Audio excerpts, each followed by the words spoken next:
Are you running the Boston Marathon this year?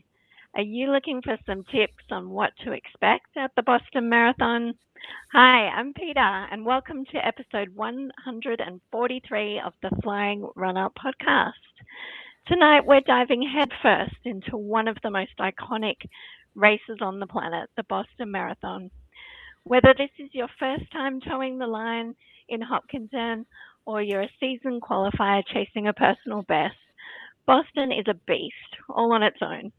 From the rolling early miles and the infamous Newton Hills to strategy, logistics, and race day mindset, this episode breaks down our top 10 essential tips to help you not just survive Boston, but run it well.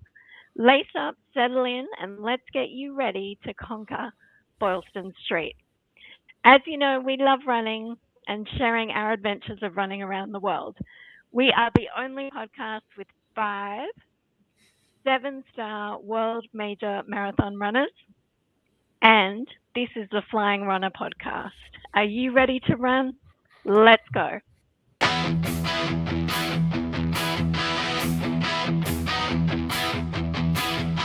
It's the Flying RuNR. Run far, run free. Host the 7 stars, inclusive as can be. It's the Flying RuNR for you and me. Welcome back.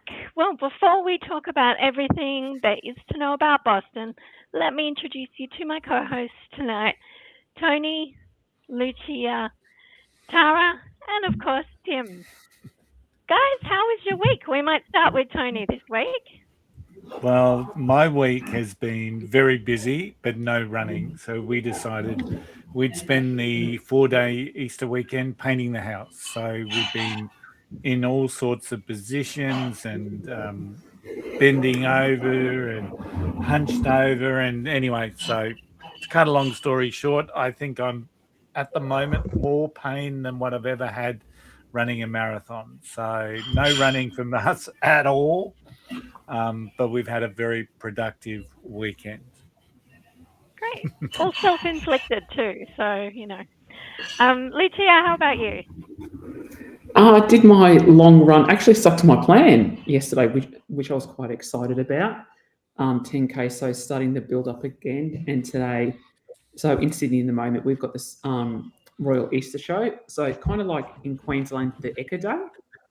Our mates just went with my nephews and my sister and my brother and sister-in-law. I got suckered into buying stuff that I'm like, oh God. So I've decided I'm not even going to tally up how much I spent. But even though I didn't run today, I did just over 20,000 steps. Oh, well done. So not a bad effort. So a little bit tired, but good weekend overall. Yeah, cardio at the Easter show. Team Ellis, how about you guys? Yeah, we've had a pretty productive week. Tim, you've been running during the week by yourself. I've done a couple of runs by myself. Friday, we decided to tackle some hills together, and around our area, there is no flat spots. So we did 8Ks of hills, and I think it was about 260 metres of elevation over that 8Ks. So, I felt it. Then we did park run on Saturday. We did that North Lakes. At North Lakes. Yep. So one of our friends actually, it was her 250th volunteer. So we were celebrating that, which was pretty amazing to think of 250 times of volunteering at park run. Yeah. And Sunday we did a long run. Easter Sunday long run. Yeah. 21 Ks for you and 27 and a half for me. So, and it was one of those runs for me at the end where I felt that to knock over another 15 Ks and get the marathon distance, I could have done fairly easily. So I was actually feeling really good. I don't know what it was. Some days are just like that. You get to the end of the run and you look at it and you go, it's only 15 Ks to the marathon and I've got it.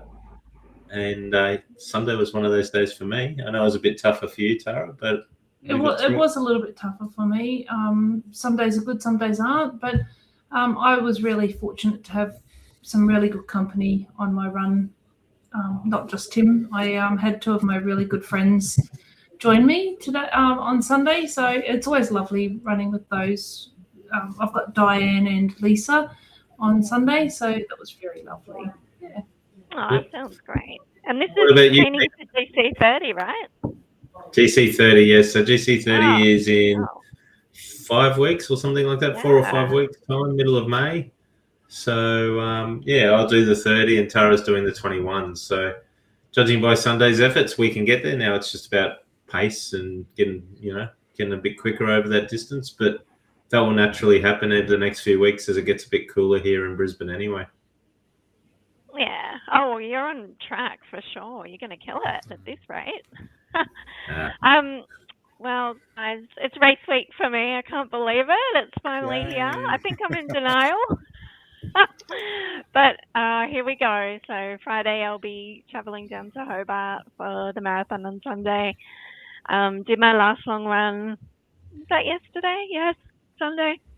15K, which was nice, but it did rain, and that was not in the forecast. So I was out there in my new shoes. I was very unhappy. And unfortunately, the Mega Blasts, they're a bit tight on my right foot, so I think I'm going to ditch them and go back to my Neo Zen. And luckily, I just happen to have a new pair sitting in the cupboard, so I'm madly breaking them in this week. So for anyone that says you should not buy your shoes in advance, I'm here to prove that theory wrong tonight. When you don't have ready access to a running store or even express delivery, you need a stockpile. Am I right, team? Yeah, you gotta have rotations. No arguments from me. But Thank you. I'm curious. I've got 2 new shoes sitting in boxes still in my rotation. So Okay. Yeah, I'm with tell me you, how many Jane. I That's have. very modest. I may have a few more than that. But Peter, you should try doing the laces differently on the Mega Blast to see if that would help. Should. I just feel like maybe my feet are 2 different lengths. You fit perfectly on the left foot and not on the right. And after 15K, I was pretty unhappy, and I thought I'm not going to risk it in the marathon when I know the Neo Zen will be good. So I think I just need a bit more time to sort of break them in and get used to them, and maybe I can use them for Ballarat. We'll see. But anyway, that's enough about me. Let's. Have we got any listener feedback for this week? We've got a little bit of feedback from our UK correspondent, who's once again just blowing me away every week. So he did an 80K ultra during the week on the weekend, and he did that in 8 hours 54 and 17 seconds, and he posted that to the I Can Do Hard Things song. So I think absolutely, Mark, you can do absolutely harder things than what I would even envisage doing. So well done. The other thing he's asked about is, you may have heard last week at the Berlin half marathon about the pacer Kip Kamor, who was pacing the German athlete Petros, and he actually ended up dusting Petros, who came in 3rd overall, but caught up with the leader, and then could have, for all intents and purposes, have won the marathon. He pulled aside right at the end and let the winner ultimately win. He just wanted to know what our thoughts are on something like that. So, Tim, what are your thoughts about, should pacers be allowed to win? If they're running at the pace they're paid to run at, I have no issues with it. If they're going out to race, then I'd probably have an issue with it, because they are paid to pace. And if they're running at the pace they're paid for and somebody can't keep up with them, then great, go for it. But in my opinion, if you're racing rather than pacing and you're getting paid to pace, you probably shouldn't win. Yeah, I'm very similar. What, Luch, what are your thoughts, Pete? Well, the pacers can't finish the race because it's part, like, it would be in their contract that they, like, all depending what kind of race they're pacing, they have to drop off at a certain distance. So I'm in the mindset, if you've got a pacer on your bib, you know you can't win. You know your job is there to help other people to get to the end at that pace. So, yeah, no. Yeah, it's an interesting one. Sorry, Pete. No, I was just going to say, I think, if you've agreed to something, and usually they would make them sign a contract, so you have to abide by that. I must admit, I have felt sorry for them in the past that they just couldn't keep running and finish and at least get a medal or something. But normally they're pacing at such a fast pace that they maybe are fairly spent by the time they have finished anyway, and are pretty happy to pull off at 30K or whatever it is. So Yeah. I think, if you're doing a professional job, you need to stick to that agreement. Yeah, I think this one was relatively innocent. Apparently, he wasn't fully aware of the protocol. So I think, potentially there was some culture. It was the first time he's paced in Europe and not in Africa. Apparently, he's a Kenyan. But, at the end of the day, he's an employee of the race ultimately. So my thoughts are that somewhere along the line, they needed to make that relatively clear. Tara, just in summary, what are your thoughts about paces and being able to win? I agree. I don't think pacers should be allowed to win.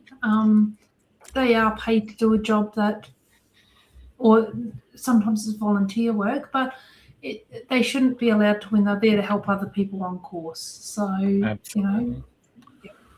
Awesome. So on top of that, Mark loved the show and he gave me some good advice around the timeline for the Manchester Marathon. So I really appreciate that, Mark. And back to you, Pete. Thanks, Tony. Well, it's now that time of the week where we get Tara to give us our first clue for Tara's trivia. Tara, what's your first clue this week? Excellent. Thanks, Peter. So I want to say thank you for taking over for me last week. I appreciate that. All right. So, Lucia, this one here will be easy for you. So you cannot be in the game or the running for this at all. You need to keep shh is the nicest. All right, hang on. I'm going to put myself on mute. All right. I was founded so it's a what am I? I was founded in 1964 and now employ over 83,000 people worldwide. Oh. Yeah, she knows. Lucia, shh. Yeah. No, Am I allowed to give a clue? idea. No. No. Okay. Maybe on the second one you can. All right, done. Yeah, you can zip it. All right, Tara, we'll just leave that one hanging. Let's go to the news.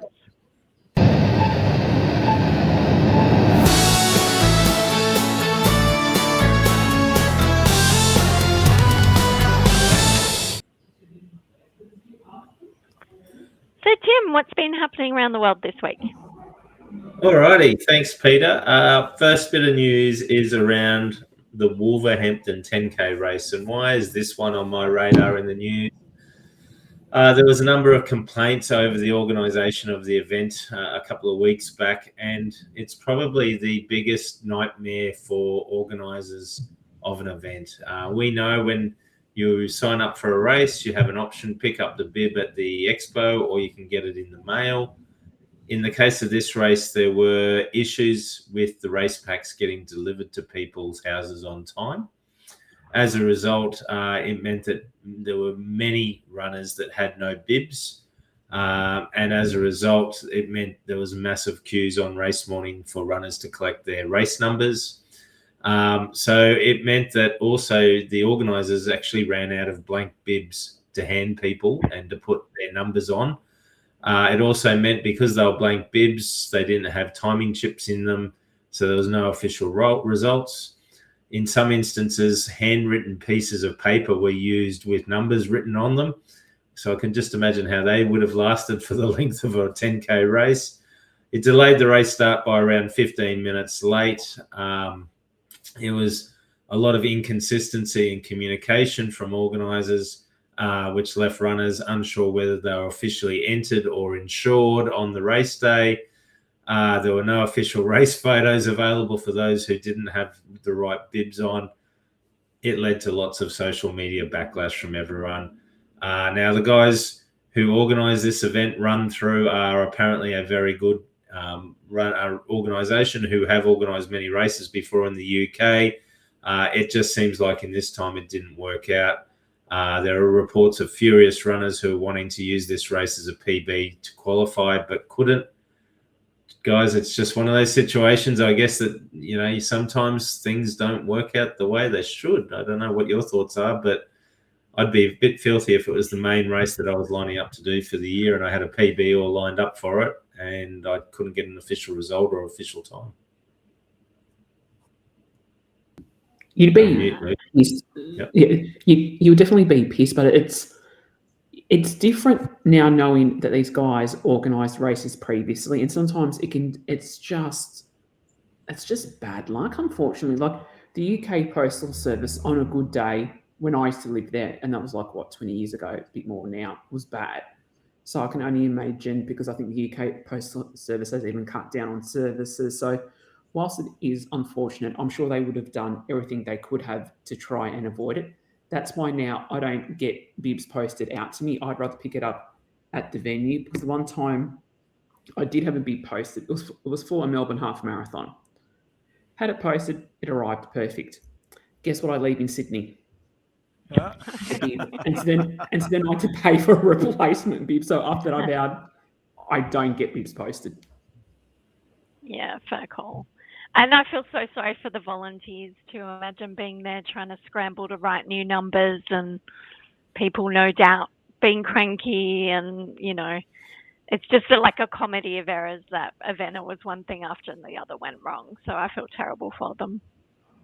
Yeah, it is a different sort of a situation, that one. And I think 80% of runners would be understanding of it and would just go, yeah, whatever, I still got to run 10K. And there'd be 20% that'd be quite upset, I reckon. Yeah.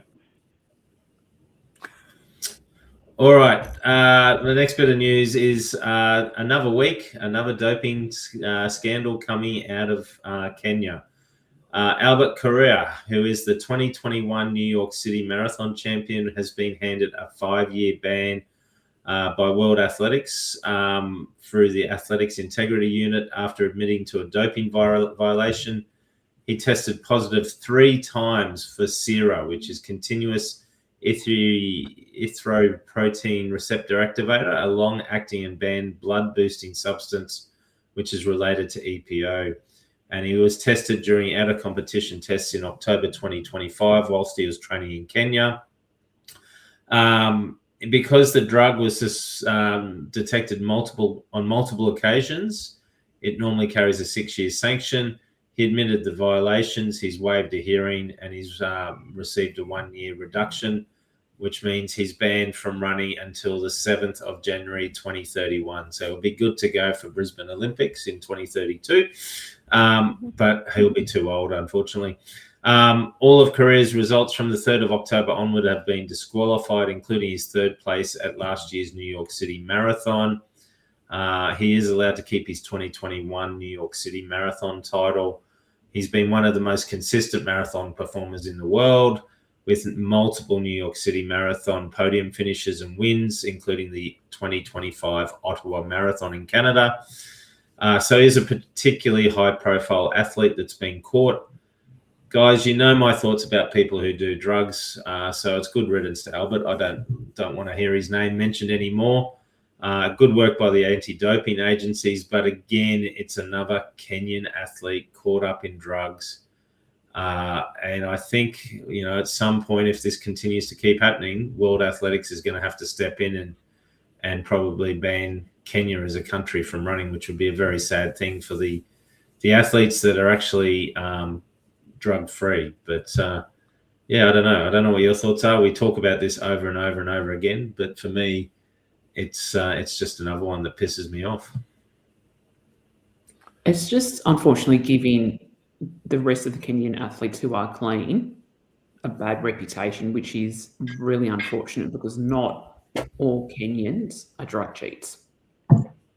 No, but it does cast some element of doubt on certain runners and certain achievements. And you then go back and whilst someone like Eliud Kipchoge had a very long history of running both on the track and running at World Championships and Olympics on the track and then switching over to the road, you would probably say he's had hundreds of drug tests over the years, and he's been proven to be clean.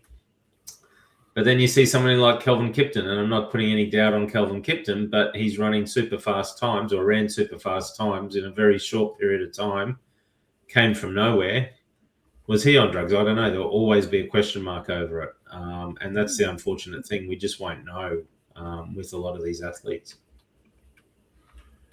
Yeah, it's sad because it does create that element of doubt, and I'm just really hoping that there's not a Lance Armstrong in there somewhere, because he was considered clean for so many years and the greatest cyclist of all time, and until all that came to the surface. So who knows? I'm just hoping that's not the case. Now, I've got another question, totally unrelated to your last topic, Tim, but Matt Choi, our favourite Matt Choi, did anyone see his post the other day? I really hope it was an April Fool's, because if NYRR have caved in and allowed him to race NYC, it'll be bitterly disappointing. It was April Fool's, Lucia, and I'm not paying any attention to Matt Choi at all. He got a recent disqualification in an Ironman event, claiming he didn't know the rules. He's, to make people like Matt Choi go away is you pay them no attention. So I saw his attempt at humour on April Fool's Day, where he was saying he was going to run New York again. I just ignored it and kept strolling, and I don't want to give him much attention, unfortunately. He's making fun of his lifetime ban too, like that you're a complete fool. But also, just back to your point, Tim, about the drug cheats and the masking agents being better than ever as well. It just makes you doubt everything you hear. When we hear in the news there's been a new half marathon record, course record, I don't trust any of them anymore. Like, I don't mean the athletes, the records and the system. It just makes you doubt everything and everybody, and that's a sad state for our sport for sure. Yeah, the women's world marathon will always be tainted now because the record still stands, and we all just have that serious doubt because she was caught. So Chip and get it. Yeah. So it's just it's horrible that it happens, and it casts out on everyone. So and that's the news this week. Thanks, Peita. Thank you, Tim. Well, before we go to our Boston tips, it's time for Tara's next clue for tonight's Tara's Trivia. Excellent. So the next clue is I sponsor many high-profile athletes and sports teams around the world and have a very recognisable trademark. Am I allowed to give an extra clue or not yet, Tara? Oh, God. How much of it is going to give away, Lucia? I don't know, actually, because I wasn't on the podcast too much at this point. So yeah, I know. Maybe at the start of the next one. All right. Yeah. If Lucia is actually talking the same answer. Lucia knows what it is. As soon as I started talking, I knew Lucia would know what this was. I'd love to know how she knows too. You'll have to tell us later, because really it's still that's what she's going to tell us before the next one, I reckon. Yeah, I might tick you off if she's got the wrong answer though. Hey Tara, do you have your phone near you? I'll message you separately. Yes, absolutely, definitely. Anyway, I love how Tara's Trivia has turned into a DM thing between the girls. But anyway, we're not cheating. All right, guys, let's turn our attention to Boston. We all have so many memories of Boston, some good and some not so good. But before we get onto our tips, would you like to share some memories or an overall impression of what you loved about Boston? I'll start with you, Lucia. I think for me, being able to share it with so many friends, which 3 of them are on this podcast. But I think the thing that stands out is that each time we talk about Boston, is that Tony will go, which is the amount of times I'm clapping my hand as I cross the finish line. And to cross the finish line, not long after you, Peter, and we just embrace it. Yeah, Boston will always did. have a special place in my heart. Yeah, we'll have to maybe play that clip again for everybody's benefit on socials this week because I haven't seen it, but sounds memorable. Tara, what would you? I know it wasn't the best day for you, but maybe an overview. Oh, yeah, look, I'm probably not the best person to actually promote Boston, so. That's okay. Well, I mean, And it's that's time, just it's my been own a few years personal now, you experience. know. Yeah. Yep. Do you look back at it now and the memories are getting better, or is it still a day you'd rather forget? For Tim, he enjoyed it. I definitely don't want to forget it. I learned a lot from that race. Like, it was a very good learning curve. And look, you're always going to have a bad race. It just happened to be that on one of the ones that I didn't want it to be a bad race, it was. So, yeah. Cool. Tim? Yeah, for me, I enjoyed it. There's a hype in Boston. Boston's not a big city, right? So it's not a New York or an LA or a Chicago in size. It's a fairly small, compact city. Very easy to get around, and basically around Boylston Street, Boston Common, and even the sort of city area of what we would call the downtown area of Boston. There was just this vibe through the whole city. You see it at the airport when you arrive. Welcome, Boston runners. You feel special because you're in a special city. You know it's a big time event. You know the history of it all. It does have a vibe, particularly in those days leading up to it. And you were excited, Oh, it Tara. was great, yeah. Those days leading up to it were fantastic. And it was a great run. I wouldn't say it's my most favourite major, but it's a great run. Yeah. And a great city. Tony, what do you remember? Yeah, look, I love Boston for many things, just not from about 18 kilometres on in the race itself. So, but I loved Boston. I loved Copley Square, but I understand Copley Square is still being worked on and they've still got everything back at the Presidential Centre or something. So I love Copley Square. I love the buzz. I love Newbury Street. There's so many great memories of Boston. Didn't love the bus trip going out to the start line, but that in itself is pretty unique as well. So very fond memories of Boston, and I feel like I've got unfinished business at Boston, but I think I'm going to be going to the grave with that unfinished business because I just can't see myself getting a place in it. So you don't want to get one of those jackets, Tony. You don't want one of those jackets that just you keep adding the years down the back of your yellow and blue jacket. Well, if I was quick enough, I would. But I think that's my only Boston jacket, the old grey and yellow. So that'll do me. You never know. Never say never. All right. I'm going to kick things And you, Pete? Well, I was just trying to think. I think I'm going to cover my memories in my tips. So, but we were talking before the show about just how hard it is to get an entry if you're not a qualifier, and even if you're not a qualifier with a 20-minute buffer, it's hard. So I'm just grateful I got to do it. Like, I probably will never get the chance again, and probably don't really want to either. I would like to go back to the city though. But I'm exceptionally grateful to have that opportunity as a slower runner. And also to do my 6-star there was very special. And as I'll get into with the tips, I also love the feeling. We were never made to feel any less because we weren't time qualifiers. Everybody welcomed you.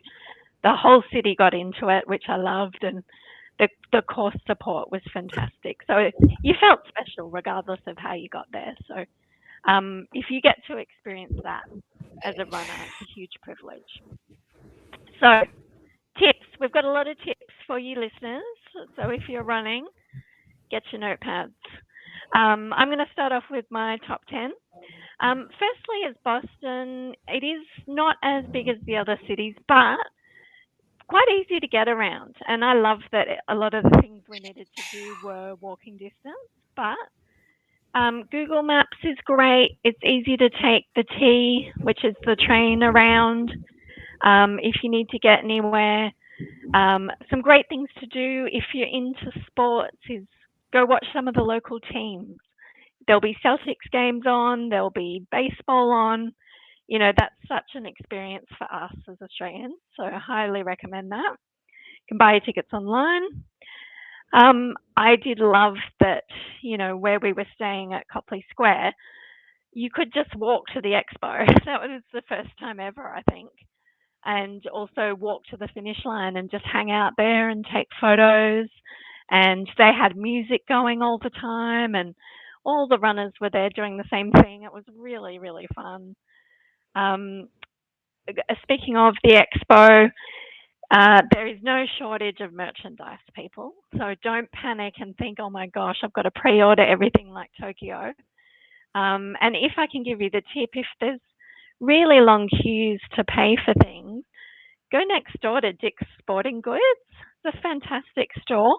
And not only do they have the full range of merch and more, upstairs they've got all the local Boston sporting merch too, like the Celtics gear and the Red Sox gear. And you can pick up some fantastic souvenirs. Like, it's the best sports store I've ever been in.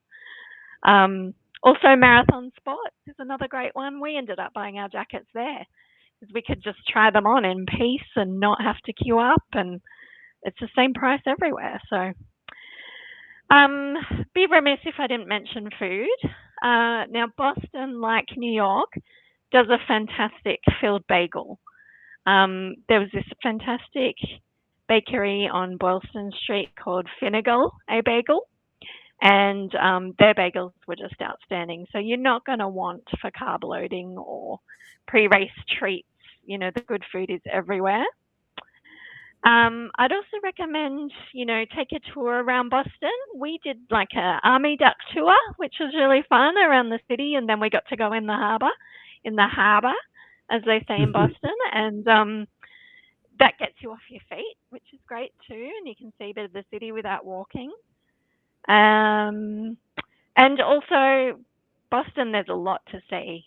So I think you need to think carefully about what do you really want to do, because you can't possibly see all the sites in sort of 4 or 5 days, maybe if you're there for longer. But I certainly ran out of time to do some of the things I wanted to do. So it's one of those cities, you know, you'll probably go back to more than once. So don't feel like you've got to do it all because you'll be exhausted. Practice your race day breakfast. If you're like us and you have a later start, you're going to have plenty of time for a breakfast picnic. There's lots of supermarkets around. You'll be able to buy something to take to the start line easily. I recommend you get some Gatorade if you're going to drink that on course, and you know, have some before the day to see if it works for you. Also around Boston town, keep your eyes peeled for running celebrities. I think every time we walked out of that hotel, we saw someone high profile. We saw Cara Goucher a few times.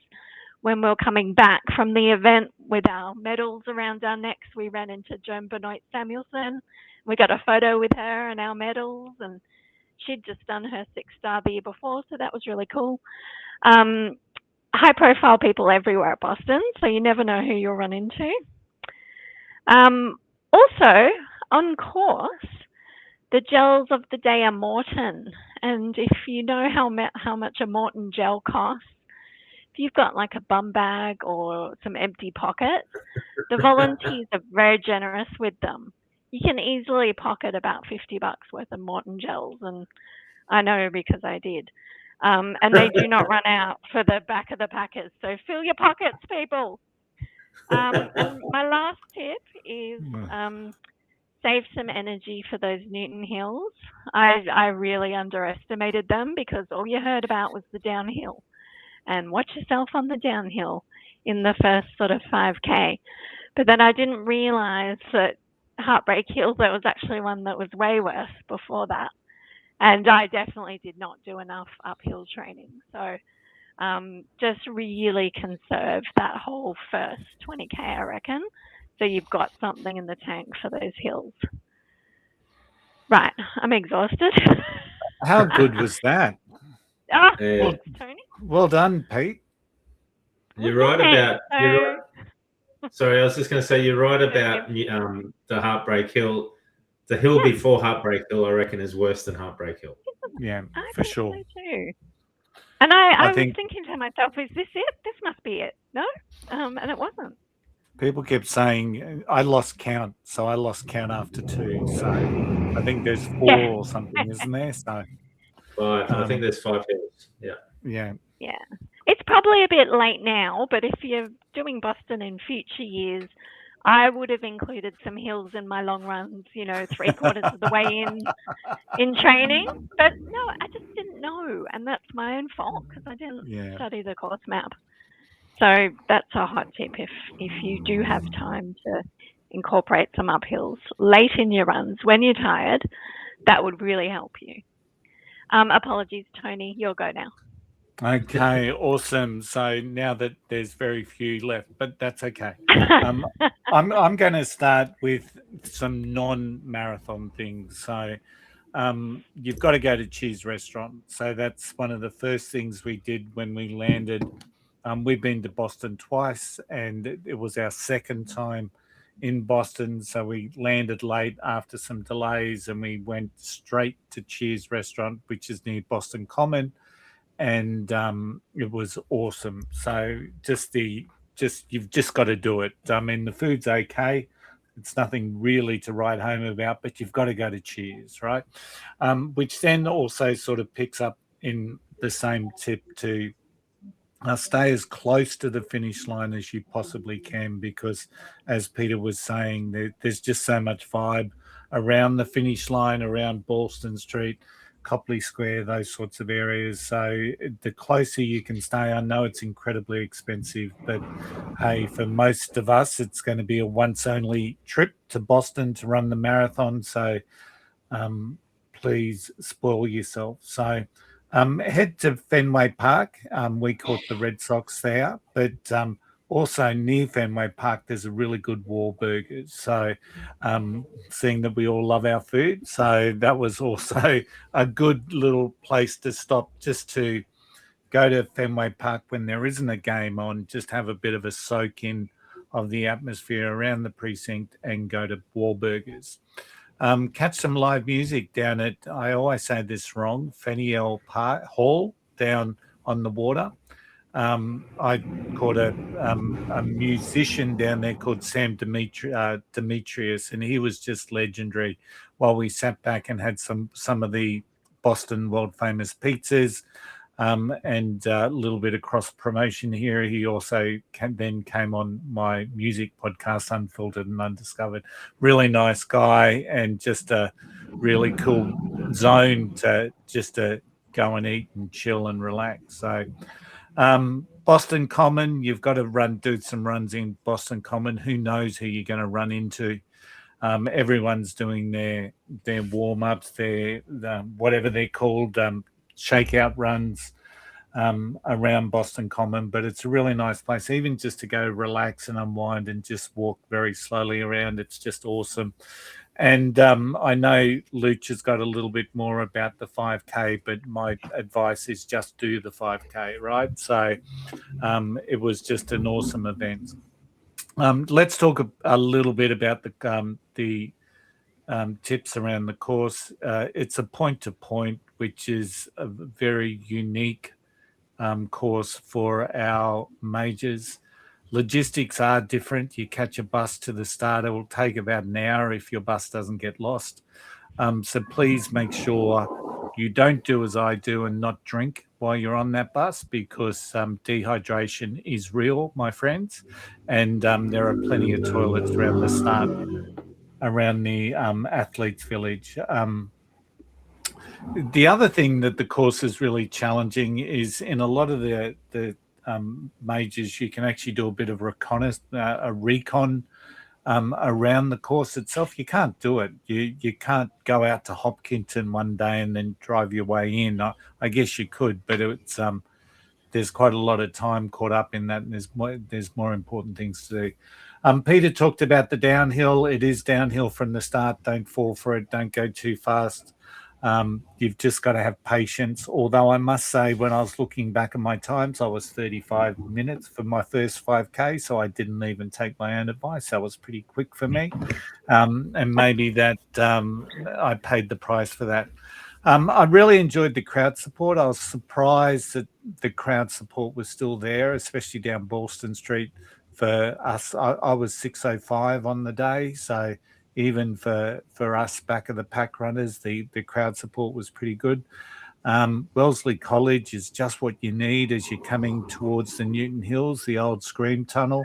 And I still remember my wife getting incredibly annoyed because she was trying to drag me whinging through the marathon with I had cramps in both legs, for those people who haven't heard the story. And all the Wellesley College girls were just screaming out for Curly, and Sharon was getting the shits, for want of another word, because no one was yelling out for Shaz.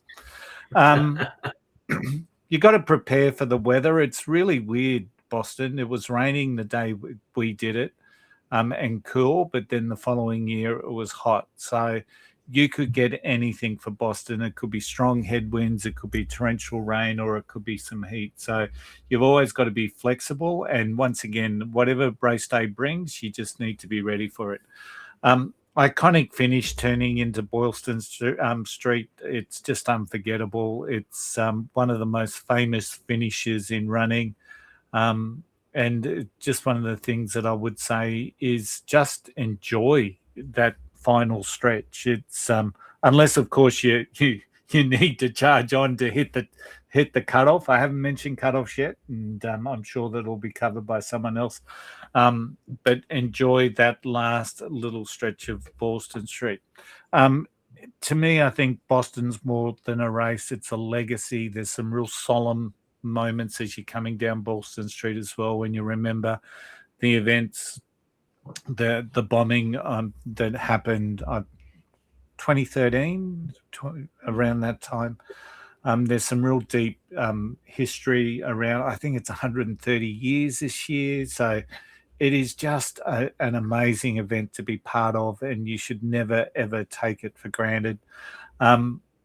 Just another little tip, the Expo once again seems to have shrunk just to sponsors and Adidas. So and there has been some posts saying that Boston Expo are not allowing small business at the Expo.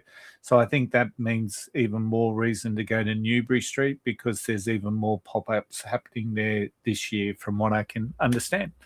They're my top 10 tips for Boston. Fantastic. Thank you, Tony.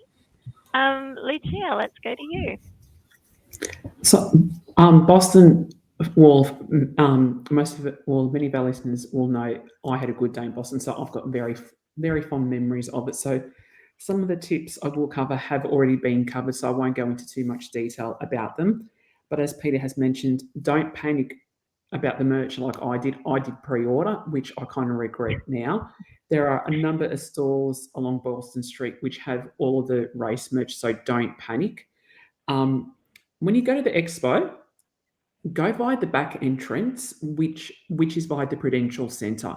Don't go on the main street. So there are signs, like I did a recon a day or two before, and then when Tara and Tim arrived, I dragged them straight away. And side note, don't follow Tara, because we were actually like maybe number 5 or 6 in the queue on the day that it opened. And Tara's like, oh, I think I see a shorter space. So she goes off.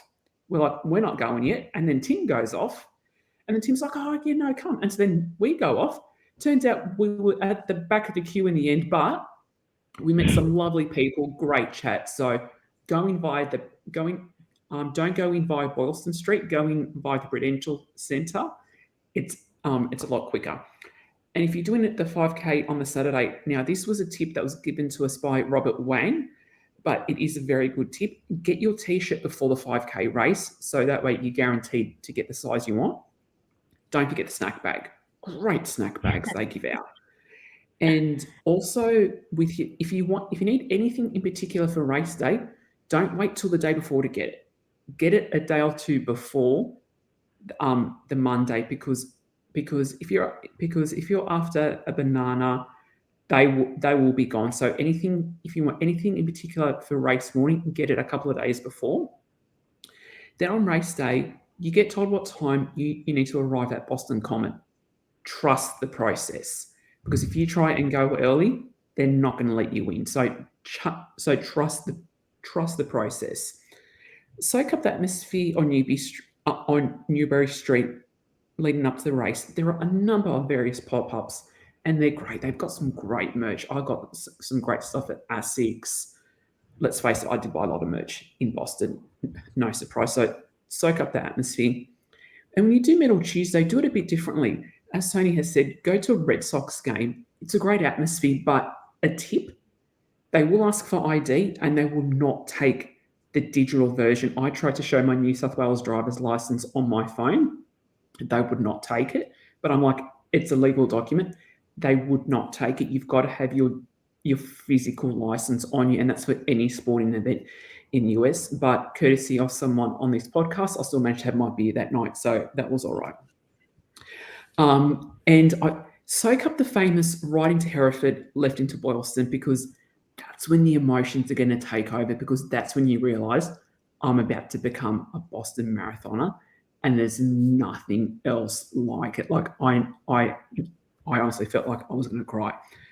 On the Sunday, go to one of the local churches, because they do blessing of the athletes. So I went with some of the guys from our group. It was a very, very emotional service, because they get everyone up. If this is your first Boston stand-up, everyone's clapping.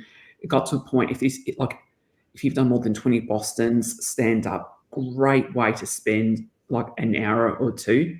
And maybe that's what helped me on race day. Who knows? But my last one is soak up everything on the course on race day.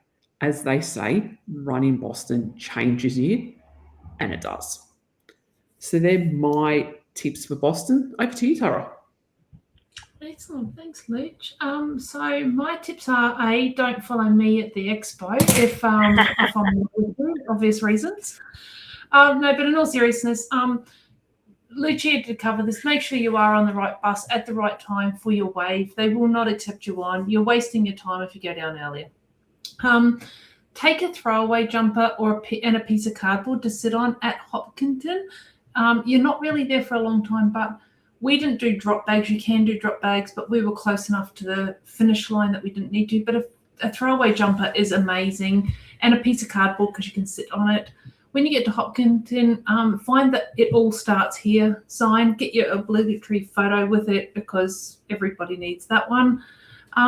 Don't be alarmed by the amount of security that you're going to see on course. Now, you're going to see amazing amounts. Like, we've done all the majors, as everyone here knows. The most amount of security I've ever seen in any race is at Boston, and it's for good reason. So just be respectful of why they need that security. Don't question it, and don't be an idiot. Just go with the flow. It is a fairly long walk from the place you get dropped off at Hopkinton at the school to where you're going to start. So the corrals, you've probably got, about a K and a half? 750 metres. Oh, 750. Yeah. Whatever it is, it's a fair distance. If you miss the toilets at the school area, there is toilets on the way down, on the walk down. And then also saying that there is sunscreen on the fences on the way down as well. So don't forget, you're running through the hottest, most sunniest part of the day. Put sunscreen on. Don't be silly. You are going to be running through the hottest part of the day. Even if it's overcast, even if it's snowing, put sunscreen on. It's there. Use it. Highly recommend doing that. I also recommend, as Tony said, taking a snack and a drink of water on the bus. It is a long bus ride out. You're going to have breakfast at like 7 o'clock, whatever time you eat breakfast. You're not going to run till probably between 10 and 11 in the day. And even if you're a fast runner, we've got people that have qualified. They don't start till 10:30 or so. Yeah. So you're going to be starting quite late in the day. Take your morning tea, because you're going to miss lunch altogether and you're going to need it. Definitely take a drink. As Tony said, get a hotel close to the finish line if you can afford it. It's definitely worthwhile. They will give you a space blanket at the end, and that's more than enough to get you back to the hotel if you are close to the finish line. If you're not close to the finish line, you will need a drop bag because the public transport and stuff is all a little bit disrupted on race day, only because some of the roads are closed. So if you're Ubering, be aware of that. The roads may be closed when you're trying to get to this, get home from the finish line. This has been mentioned a few times. Don't run the first half too fast. Keep to your plan. It's really easy to hit out the first half really fast because it is primarily downhill. Once you hit the screen tunnel at Wellesley, you're going to actually start really feeling it. So that first half of the marathon is going to feel easy. It's the second half that's really going to bite you. And that's why people say that the hills are the hardest. It's not actually the hills at the tail end that are the hardest. It's because you've probably pushed too hard at the start. My other thing is don't try anything new on course. And we've all heard the story of why. Just be aware Gatorade's different to the Gatorade here in Australia. You will get offered alcohol, food, lollies. You'll get offered a lot of things on course. If you have a gut like Tim's, which is made out of iron, go ahead, try it all. But if you've got a stomach like me who will just not tolerate any difference, don't. Enjoy the day. Thank the volunteers, the service people, and the spectators. They truly, actually really love being out there. They really enjoy this. And to make your day better, I suggest patting a doggo or two along the way because it makes the run so much better as well. And one other last tip is to go to the Boston Common before marathon day. They've got some little brass ducks that they dress up in Boston gear, and it's very, very cute. And I don't know if they still do this, but they used to have a golden retriever day. I don't think they do it anymore, but Boston is really well known for its golden retrievers. So they usually hang around in Boston Common. And one last piece of advice, get yourself a Sam Adams bottle opener. They give them away for free. So if they don't give them away at the Expo, go down to the brewery. So the brewery's down near Faneuil Hall. And you can get yourself a free Samuel Adams bottle opener with Boston Marathon and the year on it. And a few Samuel Adams beers as well. And a few Samuel Adams beers to carb load with at the same time. Yeah. And they are my tips. Amazing, Tara. Thank you. How did we know there was going to be pat a dog in there, Luke? we should have had a bet on that. Well, Tony, it would have been the same as if I hadn't mentioned merch. So we all have our things in which we're known for, I reckon. Yeah, 100%. We haven't even said the D word this week. Donut. D-word. Donut. Yeah. Hasn't even come up. Dunkin' Donuts. Anyway. It's the home in Boston, isn't it? No, that's Chicago. No, that's Mike's Donuts or whatever it is. Oh, is Damn. Dunkin' Donuts Boston? Yeah, Boston is the home to Dunkin' Donuts. Can you verify that, Lucia? One moment, hang on. Trust me. I'm expecting you to know. Trust me. All right, Tim, apologies. Let's get on to your tips. All right, the first one I'm going to talk about is, I'm going off script a little bit here, is around the weather. There are a million, sorry, Lucia, was I correct? You were correct, Tim. In Quincy, Massachusetts, in 1948. I know my Dunkin' Donut story. The first one I'm going to talk about is the weather, which is don't talk about the weather. Don't worry about the weather. And I'll tell you why, right? Today is where we're recording. It's 8 o'clock on Monday the 6th, Easter Monday. Here we are in Brisbane recording it. The forecast in Boston today is for 3 degrees with a real feel of -4 degrees Celsius up to a maximum of 9.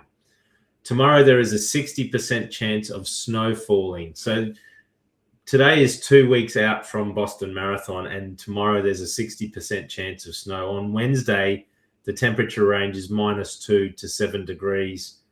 By the weekend, it will be 8 degrees to 18 degrees Celsius. And then coming back down later in the week towards 5 degrees to 21 degrees. Boston's weather is notorious for going up and down and changing. Do not let it become the sole point of what you're looking at. The weather on the day is the weather on the day, and that is my tip number one. Don't worry about the weather. It will change. Some years it's really warm, like the year that we ran it was 26, 27 degrees at its peak. Other years, like 2018, it was bucketing down rain and single digits, very low single digits. And other years they've had sleet. Whatever it is, just take all sorts of weather, wet weather, dry weather, cool weather, hot weather, running gear, and make up your mind on the day what you're running. The second bit of advice I've got is don't be overwhelmed by all the hype. If you're running the race, you deserve to be there no matter how fast you run it. There is a lot of elitism when it comes to Boston. There is a whole heap of people that say the only way you should be running Boston is if you've qualified. It doesn't matter how you got in there, whether you qualified, whether you've got a charity entry, whether you've gone in through a tour group. The fact that you're running it is all that matters, and you're the same as every other runner in the race. You deserve to be there. The next bit, which we've talked about, is don't expect much at the Expo. It's not a big action, not a big Expo. You will get military sales pitches. You will get hair products. You will get the roofing things. You'll get a little bit of running gear, but the main action and the real action is out on Newbury Street. Get to Newbury Street. Spend a good day or so walking up and down Newbury Street. It's only a block or so away from Boylston, and it's a good spot. My next tip is get to Boylston Street, where the finish line is on Friday night at 6 p.m. They shut the street then at traffic, and it is a party zone. Marathon Sports, which is the sports store right next to the finish line, they pump up the music. It becomes a bit of a nightclub through there. It was sort of the thing that got us going, wasn't it, on the Friday night, Tara? We got out there, and it was like our first night in town, and we're on the finish line, the famous Boylston Street finish line. There's music going. There's other runners there. There's just a hype around it. So get out there at 6 p.m. on the Friday night when they shut down the right road. We've talked about it already. Follow the directions for your arrival time at Boston Common for the buses to the start line. Don't get there earlier. They have full-on security people that are checking your bibs. On your bibs are your race times and your bus times. If you're there earlier than you need to be, you're just going to be standing around wasting energy. You're better off back in your hotel room waiting until your time is to come. Next bit of advice is Boston isn't just about Heartbreak Hill. Don't spend your whole race and whole weekend worrying about Heartbreak Hill. It is not that bad. It's just a hill. You'll get over it. You'll keep running. Don't let it become the thing that you sweat about before the race, okay? In fact, we didn't even know, and I'm probably the same for you guys, you didn't even know you were on Heartbreak Hill until you sort of got up and over it. And then you saw the sign saying you've conquered Heartbreak Hill, right? I'd lost count of how many hills. In fact, I thought the one prior was Heartbreak Hill because I thought that was the hardest hill. But once you do get to Heartbreak Hill, it is flat from there to the finish line. There are no more hills, apart from when you go under that little bridge where it says Boston Strong with about, 700 meters to go. But it's not a big hill. Slow down for the Scream Tunnel. It is at about 21 Ks. It is at the halfway mark. Take it in at the Scream Tunnel. It is a big boost to the attitude, to the soul. It makes you feel better. The girls out there do a really good job. I don't know how they man that for 6 hours straight, watching every runner go past and yelling and screaming at them. How they do it, I don't know, but take it all in. It's a good little hit to the ego. My next tip is it is not a big city marathon. Don't think that you're going to be running through the big CBDs or the downtown areas. You're not. You're literally running from Hopkinton, which is a little town, along country town roads, and I wouldn't call them highways, but they're just roads, major roads. You'll go through the famous towns, Natick and Natick and the other ones along the way. But it is very different than running in a big city. You will see New England architecture at its best. You'll see houses with attics. You'll see big lawns around them. You'll see stone and timber on the outside. You'll see basements, things we don't normally see here in Australia. It is stunning architecture. So take it all in and really enjoy the fact that you're running a big event, but it's not a big city marathon. You're not surrounded by high-rise buildings. The next tip is something you need to always be wary of. It has probably got the worst roads out of all the marathon majors in the world. There are potholes everywhere. They are deep and they will break your ankles if you aren't careful. So please watch where you're running. If they're getting snow like what they've had, the roads will be filled with potholes from cars driving over them and the asphalt freezing up, and it creates the potholes. Just be careful when you're running. Make sure you look after yourself. And then the last bit here is get out and explore Boston. There's so many things to do in and around Boston area. You go to the Red Sox game on the Tuesday night, wear your medal. If you are going to the baseball and you don't know much about baseball, we sat between home base and first plate, and you get to see most of the action, and it was a really good spot where we were. And the seats are pretty cheap and reasonably priced. So definitely try and get to a Boston Red Sox game.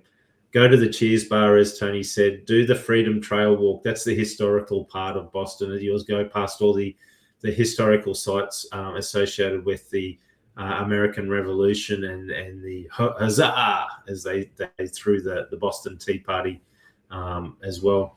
Drink the Samuel Adams beer. Go to the brewery. Throw tea overboard at the Boston Tea Party museum. Explore Boston Common. Boston Common is awesome. It's an awesome park right there in the middle of the city. It's great. Get to Faneuil Hall, which is a food market. Even you'll miss it. You'll see it there, but you won't look at it. But spend 20 minutes just going into the Boston Library at the finish line there on Boylston Street. The architecture on the inside of that Boston Library is absolutely stunning, isn't it, Tara? It's beautiful. It is beautiful. So just spend 5 minutes, just go in there and have a look at the old part of the library. Check out the bombing memorials. They're there on Boylston Street. Go and have a look at Harvard and MIT. They're literally just across the river from where the finish line is. We did a day trip to Salem to look at the witchcraft trials, which was awesome. Do the aqueduct tour. There's so much to do. So they're my tips for enjoying the Boston experience that is the Boston Marathon. Thank you, guys. I think there's some amazing tips there. You brought back some fantastic memories for me that I had forgotten. So thank you for that. And I hope our listeners who might be running Boston in a couple of weeks, we've painted a pretty good picture of what to expect. So before we jump into Tim's tip tonight, time for Tara's last clue for Tara's trivia, and hopefully we can all guess it from here. Excellent. Luch, I'll let you say your first bit and then I'll do mine. I've been very fortunate to visit the global headquarters. Yes. So it was originally known as Blue Ribbon Sports. It was founded by a track athlete and his coach, and started out by selling the product from the boot, or in America, the trunk of the car at the track meets. Tony? Are you kidding, Tony? I thought you would have had Tony it. has no idea from the look of that. All right. It's based in... Sorry, Is Peter? it a drink? A drink? No. Really? It's apparel and sportswear and footwear. It's got Lucia's Nike. tick of approval. It's based in Portland, Oregon. Oh, Tony said it. It's not Nike, is it? Yes. See, I thought this was going to be a consumable product for sure. No. Well done, Well, it could Tony. be. Well, it is consumable after about 500 or 600 kilometres. You've got to get rid of Well, it. yeah. All right. So, Tara, that was a brilliant one. I had absolutely no idea. You really had to give me some hints. I knew Lucia would get it from the start, so I was like, you just have to be quiet. Yeah? Still very impressive. Time for Tim to give us his tip this week. Tim's tip, just keep your pace. No need to win, no need to race. Feel the earth, feel the sky. Tim's tip says, just give it a try. Yeah! This week. So, Tim, what's your tip of the week? I know it's more Boston stuff, and I know I've given more tips, but the most important tip, particularly if you're a back-of-the-pack runner and you're running Boston, is you must know the cutoff time for the Boston Marathon. We were fortunate, weren't we, Tara? We just scraped in with 4 seconds to go, and we didn't know when the cutoff time was because they didn't have a fixed time, but now they do. The cutoff time is 5:30 p.m. and you have to be over the line in order to be an official finisher. So please make sure you do remember the 5:30 cutoff time if you're a back of the pack runner. If you're not sure, switch your watch over. Don't measure your kilometres, measure the time, and make sure you're running to the time if you have to, particularly over the last hour from about 4:30 onwards, just to make sure you get there. But just have fun, go out there, enjoy the race, go out and enjoy the experience of running in New England. And that's my tip of the week. Fantastic. Imagine if you had just patted one more dog, Tara. That could have been game over. I know. We talk about that quite frequently. What a story. It's such a good story. Probably traumatic for you, but entertaining. She doesn't remember any of it. I do remember patting my dogs.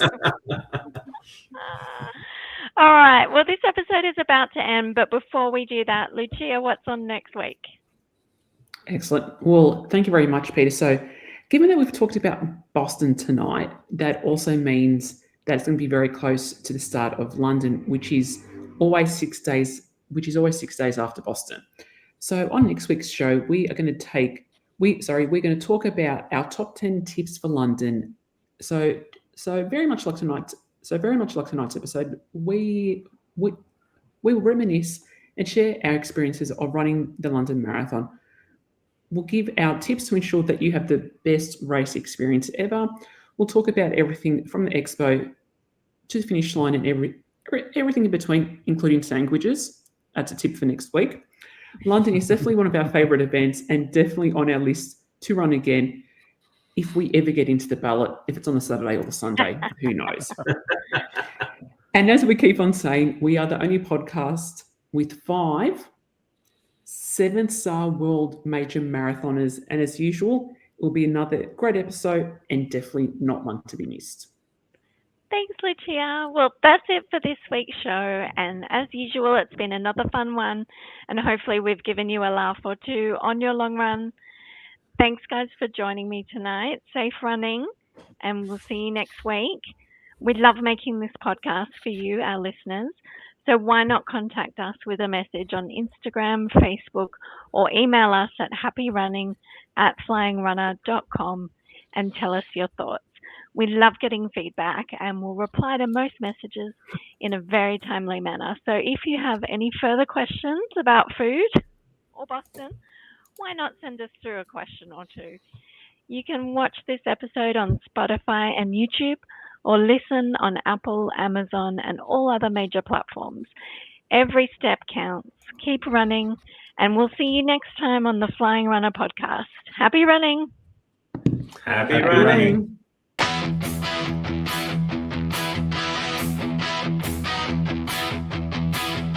Teach the flying runner, run far, run free. Host the 7 stars, inclusive as can be. It's the Flying RuNR for you and me.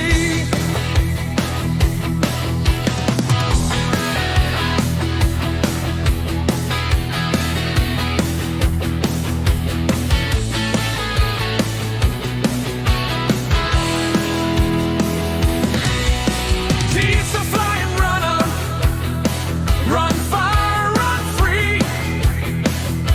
Host the 7 stars, inclusive as can be.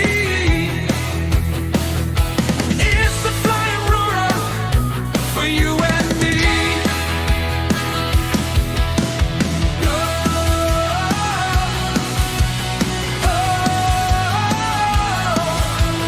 It's the Flying RuNR for you and me.